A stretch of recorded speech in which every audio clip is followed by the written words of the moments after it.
इस बात की मुझे बहुत खुशी है कि मिकाइल और मेरी कोई औलाद नहीं है, और अगर होती भी तो इसी तरह बढ़ जाती।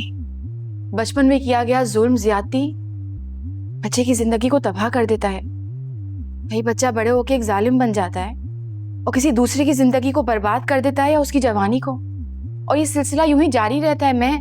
मैं ना ही इस सिलसिले का हिस्सा बनना चाहती हूँ और इसको खत्म करना चाहती हूँ। वेरी गुड, बहुत अच्छी दलीलें दी आपने। वैसे एक बात मैं आपसे जरूर पूछना चाहूंगा कि शादी से पहले भी तो आप मिकाइल साहब से मिली, उस वक्त तो आपको कोई मसला नजर नहीं आया, तो फिर इसका मतलब तो ये हुआ ना कि ज्यादातर नॉर्मल रहते। मिकाइल की बीमारी की नौयत जानने के लिए उनके साथ रहना जरूरी है। देखिए जज साहब, मैं प्रेस कॉन्फ्रेंस में इसके बारे में सारी बातें कर चुकी हूँ, सारे सबूत भी पेश कर चुकी हूँ।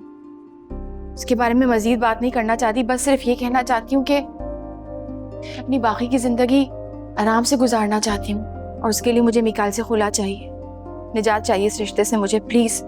हैरत है मुझे कि आप मिकाइल साहब के हक में इतनी हमदर्दियां जताती हैं और अब उनसे अलग होने की बात कर रही हैं।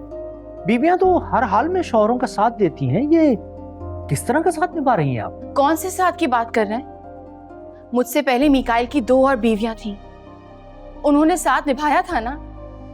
एक का पूरा जिस्म जला दिया गया और दूसरी ने तो अपनी जान ही गंवा दी। इस तरह से निभाऊं मैं ये रिश्ता? मैं ये बात इसलिए कर रहा हूँ क्योंकि मैं अच्छी तरह से जानता हूँ कि आप अपने शौहर मिकाइल अहमद से मिलने खुफिया तौर पर बीच हाउस गई थी, और जब आपने अपने खुला की बात उनसे की तो उन्होंने इनकार कर दिया, जिस पे आपने लोहे का फ्राई पैन उनके सर पे मारकर उनको कत्ल करने की कोशिश की। आप मेरी क्लाइंट पे इल्जाम लगा रहे हैं। जज साहब, आप मेरे क्लाइंट की हालत देख रहे हैं, शदीद जख्मी हालत में, क्योंकि मोहतरमा ज़ारा जमाली ने उन्हें सर पे वार करके कत्ल करने की कोशिश की। अगर वक्त पे पुलिस ना पहुंचती और उन्हें बर वक्त अस्पताल ना पहुंचाया जाता तो ज्यादा खून बह जाने की वजह से मेरी क्लाइंट की डेथ भी हो सकती थी। Objection your honour. Objection overruled. Please continue Tariq साहब। Thank you your honour.